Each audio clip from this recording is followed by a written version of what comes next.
तर मित्रांनो, मालिकेच्या 16 मेच्या एपिसोडमध्ये असं बघायला मिळतं आहे की भावनाला वेंकी पडलाय, त्याला लागलंय, लोकांनी सुद्धा मारलंय हे कळतं.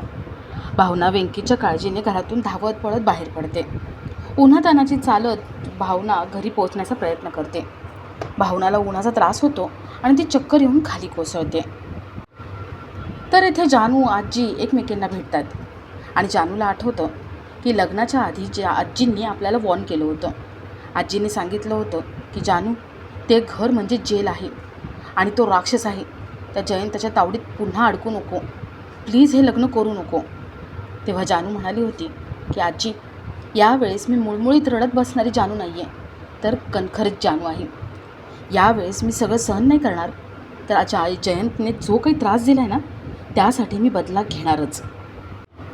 जयंतला प्रत्येक गोष्टीचा हिशोब चुकता करावाच लागेल. जानू आणि आजींचं बोलणं झालेलं असतं आणि त्यामुळे जानू कणखर बनून त्या घरातून बाहेर पडते. तर इथे सिद्धू घरी येतो. घरी आल्यावर त्याला कळतं की भावना लक्ष्मीच्या घरी गेली आहे. तो तिथे फोन लावून विचारतो, पण भावना काही तिथे पोहोचलेली नसते. सिद्धू रस्त्यावरती भावनाचा फोटो दाखवून ती कुठे सापडली आहे का हे बघत असतो. आता भावनाच्या या अवस्थेला सिद्धू नीलांबरीला जबाबदार ठरवेल का हे बघण्यासारखं असेल. तर या सगळ्याची सुरुवात कशी होते ते थोडक्यात पाहू. तर मालिकेत आपल्याला असं बघायला मिळते की नीलांबरीचं वागणं, बोलणं, मीडियासमोर स्वतःला प्रेझेंट करणं, या सगळ्यामुळे गाडे पाटील वैतागतात आणि त्यांना असं वाटत असतं की आपण आपला निर्णय बदलायला हवा. नीलांबरी त्यांच्याकडे एक चान्स मागते. तर इथे लक्ष्मी वेंकीला व्हिडिओ कॉल लावते आणि वेंकीला खूप लागलेलं तिला दिसतं. लक्ष्मी रडायला लागते. हरीश आणि निवास वेंकीला घरी परत आणायसाठी घराबाहेर पडतात. तर इथे जानू जयंतने आत्तापर्यंत आपल्याला कसा त्रास दिला आहे त्या सगळ्याची एक लिस्ट काढते. जानू मनात म्हणते, जयंत, आत्तापर्यंत तू जे काही मला त्रास दिला आहे ना, त्या सगळं मी लिहून ठेवलं आहे. आता हे सगळ्याचा मी बदला घेणार. प्रत्येक टॉर्चर मी तुला आता सहन करायला लावणार. आणि हे सगळं करताना मी एकटी नाही आहे, तर या सगळ्यासोबत माझी आजी आणि सगळ्यात जास्त जवळचा माझा मित्र विश्वा तोही आहे. आमच्या तिघांचं जगणं मुश्किल केलं होतंस ना तू, आता या सगळ्याची परतफेड तुला करावीच लागेल. जयंत, आत्तापर्यंत तू तुझ्या प्रत्येक छळाला प्रेमाचं नाव दिलं, तसंच आता मी माझ्या प्रत्येक छळाला प्रेमाचंच नाव देणार. जयंत थोड्या वेळाने जानूला फोन लावतो आणि जेवण रेडी आहे हे सांगतो, खाली यायला सांगतो. जानू ठीक आहे म्हणते आणि फोन ठेवते. जयंतने इथे खाली जेवण रेडी ठेवलेलं असतं, ताट करून ठेवलं. तो जानूची वाट बघत असतो. तर जानू खाली येते. जयंत जानूला टेबलवर बसायला सांगतो. जानू जेवण सुरू करणार तेवढं जयंत तिला थांबवतो. जयंत जानूला म्हणतो, जानू, तू खूप सुंदर गाणं गातेस, प्लीज माझ्यासाठी गाणं गा ना. जानूला आठवतं की पहिल्या वेळेस जयंतने आपल्याला रात्रभर गायला लावलं होतं. जानू जयंतसाठी गाणं गाते आणि पुन्हा जेवणासाठी एक घास उचलते. जयंत म्हणतो, जानू, माझं मन नाही भरले, पुन्हा एकदा. जानूला आठवतं की जयंत मागच्या वेळेस सारखंच करतोय. तो पुन्हा आपल्याला त्रास देण्याचा प्रयत्न करतोय. प्रेमाचं नाव देऊन मागच्या वेळेस आपल्याला सारखं गायला लावतोय. जयंत जानूला रिक्वेस्ट करतो आणि जानू विचार करते की आता काय करायचं. तेवढ्यात जानूचा फोन वाजतो. जानूला वाटतं की विश्वाचाच फोन आला असेल, पण जयंतासमोर तो फोन कसा घ्यायचा या विचारात जानू असते. जयंत पटकन जानूचा फोन उचलतो आणि हॅलो म्हणतो. जानू इथे खूप घाबरते. जानू विचारते, जयंत सर, काय झालं, कोणाचा फोन आहे? जयंत काहीच उत्तर देत नाही. जानू मोठ्याने ओरडते आणि म्हणते, जयंत सर, कोणाचा फोन आहे, मला बघायचं आहे, त्या इथे. जयंत विचारतो, जानू, मागासपासून बघतोय मी, एवढे का डेस्परेट होतेस तू? कोणत्या स्पेशल व्यक्तीचा फोन येणार होता का? जानू म्हणते, मी तुम्हाला तेच विचारते ना, कोणाचा फोन आहे, त्या इथे. जयंत मोबाईलवरती जो स्पॅम कॉल आला आहे त्याच्यावरचं गाणं लावतो. जानू खूप चिडते आणि फोन कट करते आणि जानू जयंतची कॉलर धरते.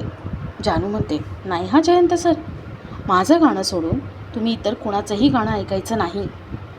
इथून पुढे तुम्ही फक्त माझंच गाणं ऐकायचं. जानूचा तसा अवतार बघून जयंत खूप घाबरतो. जानू सेम जयंतसारखी वागत असते. तर इथे निवास, हरी व्यंकीला घरी घेऊन येतात. लक्ष्मी आणि घरातले सगळे त्याला विचारतात की हे नेमकं झालं तरी काय. व्यंकी घराबाहेर पडल्यानंतर काय काय झालं हे सगळं लक्ष्मी निवास यांना सांगतो. तर थोड्या वेळाने जानू जयंत यांचं जेवण होतं. दोघंही सोफ्यावर एकमेकांकडे बघत बसतात. जयंताला ऑफिसमधून फोन येतो आणि त्याला ऑफिसमध्ये जावं लागत असतं. जयंत मनात म्हणतो, आता मी ऑफिसला जाणार, पण मी ऑफिसला गेल्यानंतर जानू इथे कोणाशी फोनवर बोलली तर.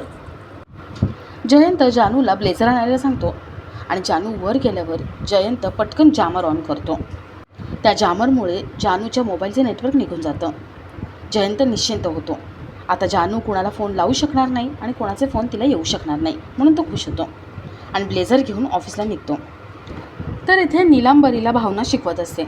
बाहेर कसं जायचं, लोकांसमोर आपल्याला स्वतःला प्रेझेंट कसं करायचं, लोकांना मतं कशी मागायची, त्यांचे प्रॉब्लेम कसे जाणून घ्यायचे, हे सगळं शिकवत असते. नीलांबरी असं दाखवत असते की तिला सगळं येते आणि भावना शिकवते ते काही एवढं महत्त्वाचं नाही आहे. तर इथे लक्ष्मी निवास यांना व्यंकेची काळजी वाटत असते. व्यंकेला कोणी मारलं असेल हे शोधून काढायचं असतं आणि त्यासाठी वीणा सिद्धूला फोन लावते आणि व्यंकेसोबत जे काही झालं ते सांगते. सिद्धू लगेच व्यंकेची मदत करायला, ज्याने कोणी हे केलं आहे त्याला धडा शिकवायला घरातून निघतो. तर इथे जानू जयंत गेल्यावर विश्वाला फोन लावत असते, पण तिच्या मोबाईलला नेटवर्क नाही हे तिला कळतं. जानू घरात सगळीकडे बघते पण घरामध्ये नेटवर्क येत नसतं. जानूला वाटतं की फोन जर लागत नसेल तर विश्वाला आपण भेटायला जायला हवं. जानू दाराजवळ येते आणि कोड टाकते, पण जयंतने दाराचा लॉक आधीच बदलून ठेवलेला असतो म्हणून दरवाजा काही उघडत नाही. जानू थोडा विचार करते आणि तिला आठवतं की मागच्या वेळेससुद्धा जयंतने हेच केलं होतं. दरवाजाचा लॉक बदलला होता आणि त्याने जॅमर लावला होता, त्याच्यामुळे कोणाला फोन लागत नव्हते. जानू घरात सगळीकडे जॅमर शोधायला लागते. थोड्या वेळाने जयंत घरी येतो. जानूसाठी त्याने चॉकलेट आणि बुके आणलेला असतो. जयंत जानूला ते सरप्राईज देतो. जानूचा फोन वाजतो. वीणाचा फोन आलेला असतो. जानू फोन घेण्याआधीच तो फोन कट होतो. जानू म्हणते, जयंत सर, तुम्ही सकाळी घरातून निघताना नेटवर्क नव्हतं, पण अचानक आलं ना, म्हणून तुम्ही सरप्राईज झालात का? या तुम्हाला एक महत्त्वाची गोष्ट सांगायची आहे. जानू जयंताला बुक शेल्फच्या इथे घेऊन जाते आणि जॅमर दाखवते. जानू म्हणते, जयंत सर, अहो बघा, मला आपल्या घरात हे मशीन सापडले. हे कशासाठी वापरतात ते माहिती नाही, पण अहो हे बटन आहे ना, हे दाबलं की मोबाईलला रेंज येते. कसलं भारी आहे ना हे. म्हणजे लोकांकडे रेंज नसेल तर टेन्शन येतं, पण आपल्याकडे ह्याच्यावरचं मस्त सॉल्युशन आहे ना. बघा किती भारी मशीन आहे. जानू त्या मशीनचं डेमो दाखवते. ते मशीन कसं वर्क करतं हे दाखवते. जयंत जानूला सॉरी म्हणतो आणि सगळं सांगणार असतो. तेवढ्यात जानूचा पुन्हा फोन वाजतो आणि वीणाचा फोन आलेला असतो. जानू तो फोन घेते आणि वीणा व्यंकीसोबत जे काही झाले ते जानूला सांगते. जानूला घरी जायचं असतं.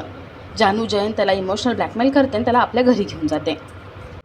तर थोड्या वेळाने जानू जयंत घरी येतात. व्यंकीची विचारपूस करतात.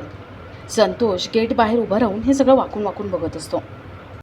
तर इथे सिंचनाकडून नीलांबरीला कळतं की व्यंकीचा ॲक्सिडेंट झाला आहे आणि त्याला मारहाणसुद्धा झाली आहे. नीलांबरी या सगळ्याचा फायदा उचलते आणि ती भावनाला सांगते की भावना, व्यंकीचा ॲक्सिडेंट झाला आहे, त्याला खूप लागलं आहे.